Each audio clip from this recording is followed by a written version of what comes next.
তো এই পাশ দিয়ে কিন্তু সব জাপানিজ স্টাইলের বাড়ি। তো আমি থাকি হচ্ছে এই বাসাটা। এটা গুরুত্বপূর্ণ একটা বিষয়, এখানে ময়লা রাখার যে বাক্স সেটা কিন্তু এটা এখানে সিকিউরিটি ক্যামেরা দ্বারা এটা নিয়ন্ত্রণ করা হয়। তার কারণে আপনি কিন্তু কোনো রকম অনিয়ম করলে এটা কিন্তু আপনাকে ধরে ফেলবে। আমি কলিং বেল দিলাম,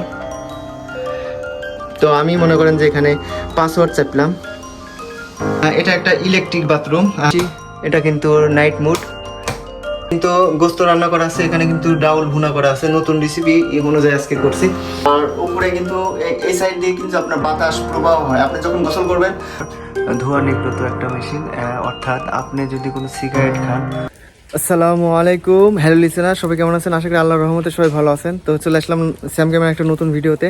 আজকে কিন্তু বৃষ্টির দিন, তবে বৃষ্টির দিনে আপনাদের জন্য ভিডিও করতে আসলাম। আজকে ভিডিও সম্পর্কটা হবে যে জাপান প্রবাসী যারা থাকে তাদের বাসস্থান কীরকম এবং তাদের মাসিক কত ভাড়া দিতে হয় এবং বাসস্থানের ভিতরে কী ধরনের সুযোগ সুবিধা আছে এবং অন্যান্য দেশে যারা থাকে তারা কিন্তু একসাথে 10-15 জন থাকে, দেখেন অনেক টাকা ইনকাম করে, তারপরে কিন্তু তাদের থাকার ব্যবস্থাটা সেরকম ভালো হয় না।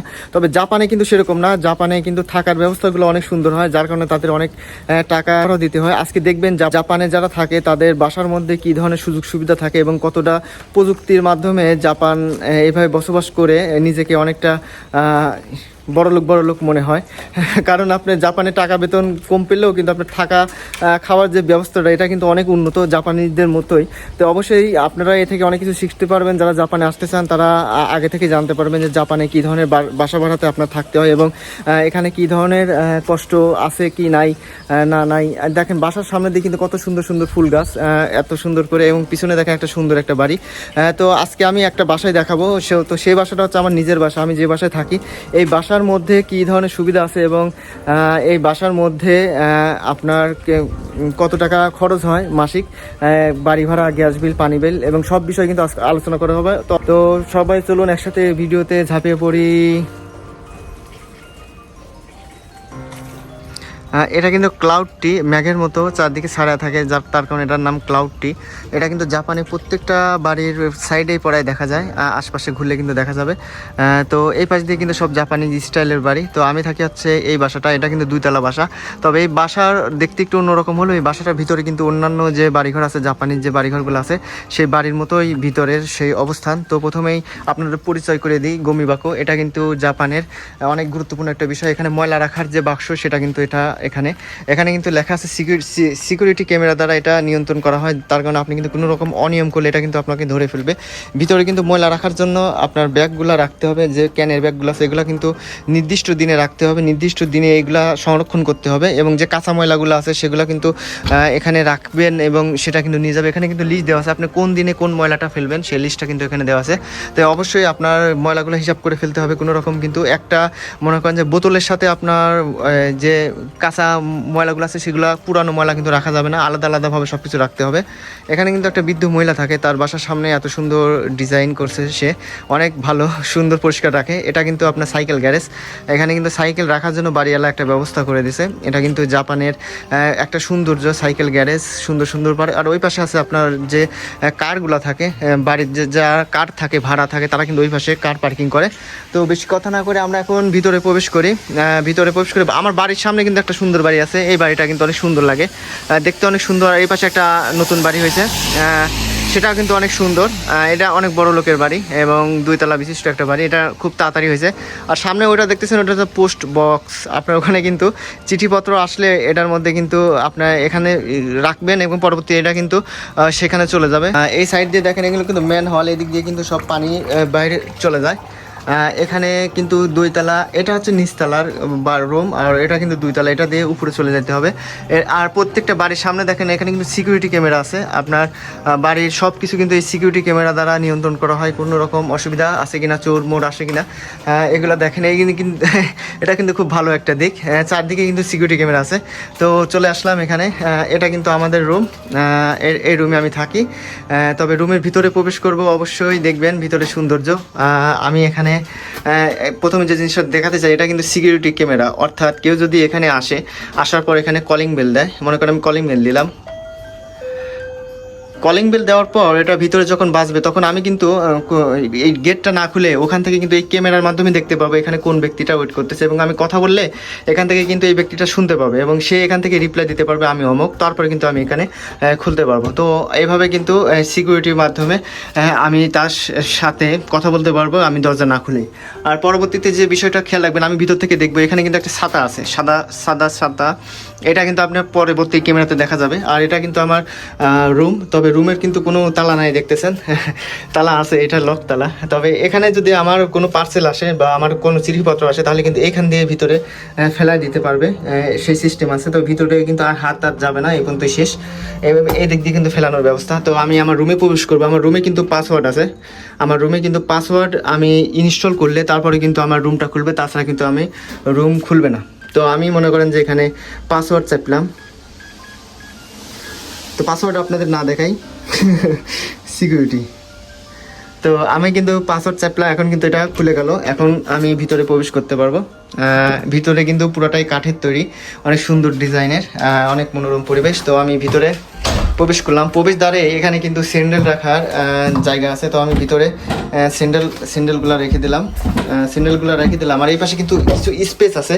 এই স্পেসে আমি ময়লার যে বমি বাকড় যে বাক্সরা এখানে রাখছি, যদি এই গন্ধটা বাড়ির ভিতর না যায় তো এখানে রাখছি, এবং সহজে করার কিছু বিষয়বস্তু পরিষ্কার করার জন্য আপনার ঝাড়ুটারও এখানে রাখছি, এখানে কিন্তু রাখা হয়েছে, এখানে রেখে দিলাম। এটা কিন্তু আমার একটা অনেক উপকারের একটা দরজা, অনেক উপকারের জায়গা। তো এখানে কিন্তু দুইটা সুইচ আছে, সুইচের একটা কিন্তু ওই ভিতরে, আরেকটা কিন্তু এখানে, অর্থাৎ এখানে জুতা পরার জন্য কিন্তু একটা সুইচ আছে। তো এই সুইচটা আমি অন করে দিলাম। তো ভিতরে প্রবেশকালেই এখানে দেখেন একটা ফ্রিজ আছে, ফ্রিজ, এবং ফ্রিজের একটা এখানে আছে কিন্তু খাবার গরম করার একটা মেশিন। এখানে কিন্তু খাবার গরম করতে পারবেন, আপনার কফি গরম করতে পারবেন এবং ভাত গরম করতে পারবেন। আর নিচে কিন্তু ফ্রিজ আছে, আপনার ফ্রিজে কিন্তু ডিম আপনার জুস এবং অন্যান্য যে তরকারি এগুলো রাখা যায়। উপরে কিন্তু ডিপ সিস্টেম আছে, আপনার ভিতরে মাংস রাখা যাবে এবং যে প্রয়োজনীয় বিষয়গুলো এগুলো রাখতে পারবেন। তো আমরা ভিতরের দিকে প্রবেশ করার আগে এই সাইডে প্রবেশ করি। এই সাইডে এটা দুইটা সাইড, এখানে প্রথম সাইডটা দেখাই। এই প্রথম সাইড এটা হচ্ছে ওয়াশিং মেশিন, আপনি কিন্তু এখানে কাপড় চোপড় পরিষ্কার করতে পারবেন। ওয়াশিং মেশিন এটা কিন্তু কারেন্টের মাধ্যমে চলে, বিদ্যুতিক। আর জাপানে কিন্তু কারেন্ট যায় না, যার কারণে কোনো সমস্যা নেই, আপনি 24 ঘন্টায় এটা ইউজ করতে পারবেন। এখানে কিন্তু একটা র্যাক দিছে, এই র্যাকের উপরে আপনি বিভিন্ন ধরনের শ্যাম্পু, সাবান এবং আপনার প্রয়োজনীয় কসমেটিক এখানে রাখতে পারবেন। এখানে একটা সুইচ আছে, আর এখানে কিন্তু আপনার পুরা বাড়ির যে মেন লাইন সেটার কিন্তু মেন সুইচ এখানে। আর এখানে কিন্তু প্রত্যেকটা সুইচ দেওয়া আছে। তো আমি বাথরুমের সুইচ, এটা আমি বাথরুমে প্রবেশ করব, আমি এটা জ্বালালাম। আর বাথরুমে যে ফ্যানটা আছে সেই ফ্যানটার এখানে সুইচ, অর্থাৎ বাথরুমে আপনার যে বাতাস আসবে সেটার কিন্তু। তো বাথরুমের দরজা যদি আমি প্রথমে খুললাম, তো বাথরুমের দরজায় আমি বাথরুমে প্রবেশ করলাম। দেখেন এটা একটা ইলেকট্রিক বাথরুম। জাপানে কিন্তু ইলেকট্রিক বাথরুমই চলে, কারণ এটা কারেন্টের মাধ্যমে চলে। আপনি যখন এখানে বসবেন তখন সেন্সর কিন্তু বুঝে যাবে যে এখানে একটা মানুষ বসে, তখন কিন্তু তার কাজ শেষ শুরু করে দিবে। এখানে কিন্তু বিভিন্ন ধরনের সুইচ আছে, আপনার কোনটা এটা দিয়ে কিন্তু পানি প্রবাহিত হয়, এটা দিয়ে কিন্তু স্টপ হয়। এগুলো কিন্তু জাপানিজ যারা আছে, মানে যারা কাঞ্জি জানে এবং জাপানি ভাষা শিখে, তারা এখানে এগুলো সহজে বুঝে যাবে। তাছাড়া অন্য দেশের লোক কিন্তু এগুলো বুঝবে না, কারণ এখানে ইংরেজি দেওয়া নেই। এখানে কিন্তু টিস্যু পেপার রাখা যায়, এই পাশ দিয়ে কিন্তু পানি নিগৃহীত হয়। তবে এখানে কিন্তু ফ্লাশের একটা সিস্টেম আছে, আমি যদি এটা চাপ দিই এটা কিন্তু ফ্লাশ হয়ে যাবে। তবে যে উন্নতগুলো আছে, বিভিন্ন মার্কেট আছে, সেগুলো কিন্তু অটোমেটিক, আপনি এখান থেকে উঠলে পারে অটোমেটিক ফ্লাশ হয়ে যাবে। আর এটা আরেকটা সুবিধা, সেটা হচ্ছে আপনার শীতের দিনে এটা কিন্তু পুরাটাই গরম হয়ে থাকে, অনেক গরম হয়ে থাকে, আপনার এটা ইউজ করা অনেক সুবিধা, বিশেষ করে শীতের দিনে এই টয়লেটগুলো ইউজ করা অনেক সুবিধা। আর উপরে কিন্তু আপনার টিস্যু রাখা যাবে, আপনার হারপিক টারপিক, আপনার বিভিন্ন অপ্রয়োজনীয় জিনিস এখানে স্টোরেজ করা যাবে। তো আমরা বাথরুমের অবস্থানটা দেখলাম। তো এখন আমি বাথরুমটা বন্ধ করে দিলাম। তো বাথরুমটা অফ করে দেওয়ার পর আমি সাথে সাথে কিন্তু এখানকার লাইটটা অফ করে দিলাম। আর ফ্যানটা আপনার 24 ঘন্টা চলবে, ভিতরে অক্সিজেনের প্রয়োজন আছে এবং দুর্গন্ধর প্রয়োজন, মানে দুর্গন্ধ দূর করার জন্য। তো এখানে আরেকটা সুইচ আছে, এটা কিন্তু এখানে ওয়াশিং মেশিনের এখানে সুইচটা, এই সুইচটা এখানে দেয়। আরেকটা আছে এখানে যে গোসলখানার, তো গোসলখানার অবস্থান, এই গোসলখানার কিন্তু আপনার এটা হচ্ছে বেসিং, তো এই বেসিং এখানে এবং এখানে কিন্তু সাবান শ্যাম্পু রাখা যাবে। এই পাশে কিন্তু আয়না, আর উপরে কিন্তু এই সাইড দিয়ে কিন্তু আপনার বাতাস প্রবাহ হয়। আপনি যখন গোসল করবেন তখন ভিতরে কিন্তু সবকিছু বন্ধ থাকবে, যার কারণে বাতাসের প্রয়োজন। তো আমি এই সুইচে মনে করেন যে বাতাস দিয়ে দিলাম, এখানে কিন্তু জোরে আছে আস্তে আস্তে। তো এই সুইচে আমি যখন বাতাস দিয়ে দেবো তখন কিন্তু ভিতরে অটোমেটিকলি কিন্তু বাতাস শুরু হয়ে যাবে।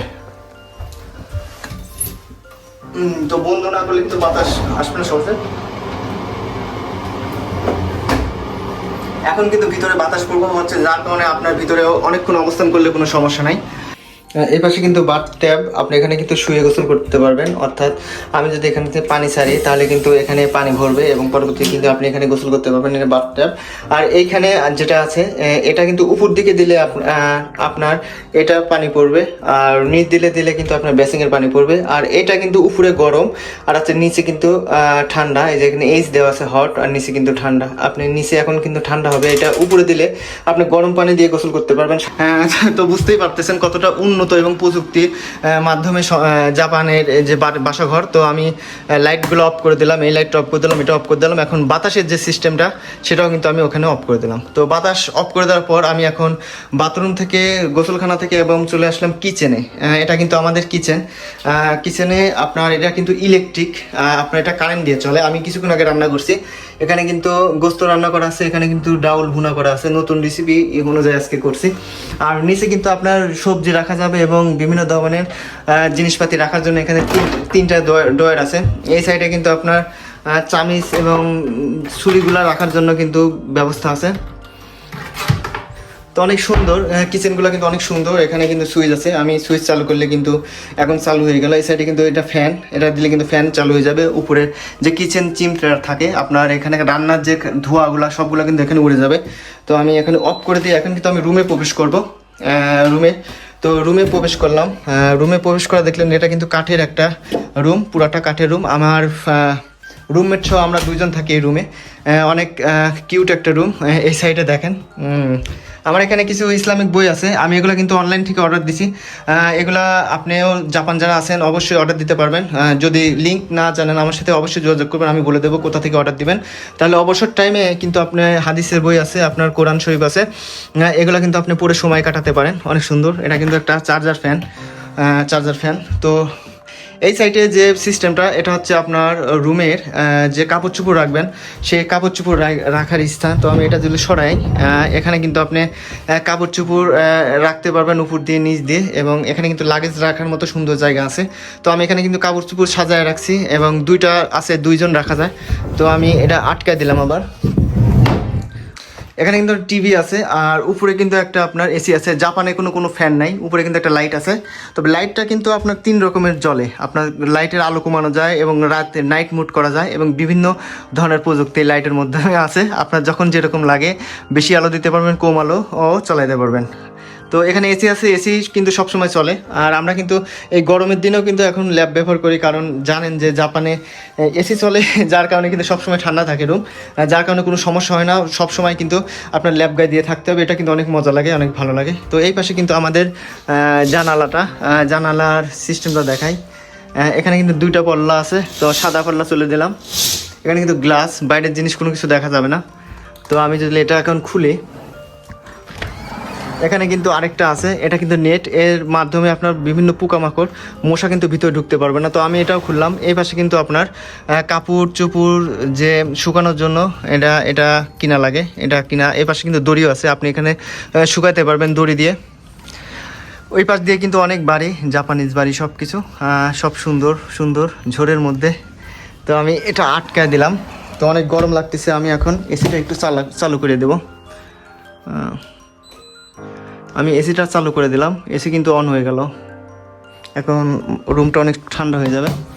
আর এই পাশ দিয়ে কিন্তু থাকার জায়গাটা আমাদের মাটিতে, মানে কাঠে। জাপানে বেশিরভাগ লোক মাটিতে, মানে কাঠের এখানে থাকাই পছন্দ করে। এটা কিন্তু শরীরের জন্য খুব উপকার, এবং অনেক জায়গা আছে যেখানে চৌকি আছে, তবে কাঠের এটাই মানে অল্প দিন থাকে যারা, তারা কাঠের এগুলাতেই বেশি ব্যবহার করে। তো এই পাশে কিন্তু আমাদের রান্না করার জন্য একটা কি বলে রাইস কুকার আছে, এটা কিন্তু কারেন্টের মাধ্যমে রান্না করা যায়, 1 ঘন্টা লাগে। আর এই পাশে কিন্তু আপনার যে বাইরের যে ক্যামেরাটা দেখাইছিলাম, এখন আমি যদি এটা সুইচ অন করি, এই দেখেন এখানে কিন্তু ছাতা, যে ছাতা দেখাইছিলাম এখানে কিন্তু ছাতা দেখা যাচ্ছে। এবং আমি এখানে যদি হ্যালো হ্যালো বলি তাহলে কিন্তু সেই ব্যক্তি যে এখানে যে স্পিকার আছে স্পিকারের মধ্যে শুনতে পাবে এবং সে আমাকে দেখতে পাবে না, আমি আপনাকে দেখতে পাবো। এটা কিন্তু অনেক একটা ভালো দিক। হ্যাঁ, তো আমি লাইটের কিন্তু অপশন আছে বিভিন্ন, এটা একটু বেশি, এটা কিন্তু নাইট মুড। তো আমি এখন হাই মুডই করে দিলাম। তো আশা করি বুঝতে পারছেন জাপানিজরা কীরকম ঘরে থাকে এবং তাদের কীরকম কী। রুমের উপরে যে বিষয়টা, এটা কিন্তু হচ্ছে আপনার ধোঁয়া নিগ্রত একটা মেশিন। অর্থাৎ আপনি যদি কোনো সিগারেট খান অথবা রান্নাঘরে ধোঁয়া আসে, অতিরিক্ত ধোঁয়া আসে, তাহলে কিন্তু এখানে অ্যালার্ম দিবে নিরোধক। এটা আপনার রুমের মধ্যে কোনো রকম সিগারেট খাওয়া যাবে না, তাহলে কিন্তু এটা অ্যালার্ম দেবে। তো এটা থেকে অবশ্যই সতর্ক থাকতে হবে যাদের রুমে এগুলো আছে আর কি। তো আমি আবার আরেকটু দেখাই, এই দরজাটা লক করার জন্য এখানে কিন্তু একটা হুক আছে। এই হুকটা যদি আপনি এটার মধ্যে রেখে দেন তাহলে কিন্তু এটা আর এভাবে নড়াচড়া করতে পারবে না। মানে প্রত্যেকটা বিষয় এত সুন্দর করে তৈরি করা জাপানে, সেটা কিন্তু দেখলেই অনেক অবাক লাগে। এই সাইড থেকে আপনি দেখেন বেসিং থেকে বাইরের দিকটা। তো আমি ভিতর থেকে বাইরে থেকে যদি রুমটা দেখাই তাহলে দেখেন বাইরে থেকে এই রুমের অবস্থা।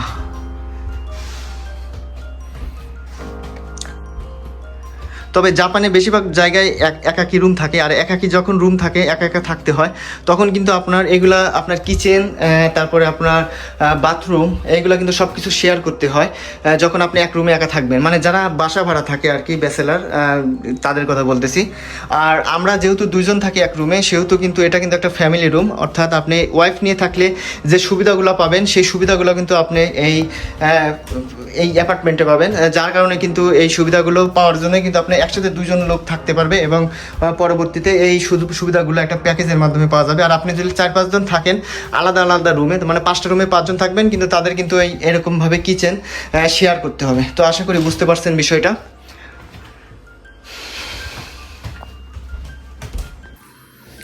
তো লিসেনার্স, এই ছিল আজকের ভিডিও। জাপান প্রবাসীরা আছে তারা কীরকম বাসা ভাড়া থাকে আপনি অবশ্যই বুঝতে পারলেন। এই ধরনের বাসায় কিন্তু আমরা থাকি। আর এই বাসার আপনার মাসিক যে ভাড়া, সেই ভাড়াটা হচ্ছে 20,000 টাকা মাসিক ভাড়া দিতে হয়। এটা কিন্তু কোম্পানি আমাদের বেতন থেকে কেটে দিয়ে দেয়। এবং এই ভাড়াটা বাদেও কিছু এক্সট্রা বিল আছে, যেমন আপনার গ্যাস বিল, পানি বিল, বিদ্যুৎ বিল, এই বিলগুলো কিন্তু এক্সট্রা পে করতে হয়। টোটাল মিলে আপনার যারা জাপানে থাকে, আপনার রুম আপনার বিভিন্ন স্থান অনুযায়ী এক এক জায়গায় কিন্তু এক এক রকম ভাড়া। তো আপনার টোটাল আপনার মাসিক খরচ আপনার 40,000 থেকে 50,000 ইয়েন, অর্থাৎ বাংলা টাকায় হিসাব করতে গেলে আপনার 35 থেকে 40-45,000 টাকা এরকম কিন্তু বাসা ভাড়া লাগে, মানে মিডিয়াম নিম্নের মধ্যে। তো এভাবে কিন্তু জাপানে যারা প্রবাসীরা থাকে তাদের থাকার ব্যবস্থাগুলো এত সুন্দর এবং এত মনোরম পরিবেশ হয়, কারণ টাকা ভাড়া লাগে অনেক, যার কারণে তারা নীরবে একাকীভাবে অনেক সুন্দর জীবনযাপন করতে পারে। তো আশা করি আপনাদের একটা আইডিয়া হয়ে গেল জাপান প্রবাসীরা কিভাবে বসবাস করে এবং তাদের বাসস্থানগুলো কীরকম হয়। তো এই ধরনের ভিডিও পেতে অবশ্যই আমার চ্যানেলটা সাবস্ক্রাইব করে রাখবেন। যারা নতুন আছেন তাদেরকে রইল আন্তরিক শুভেচ্ছা এবং ভালোবাসা। আবার কোনো দিন দেখা হবে পরবর্তী একটা ভিডিওতে। বিদায়।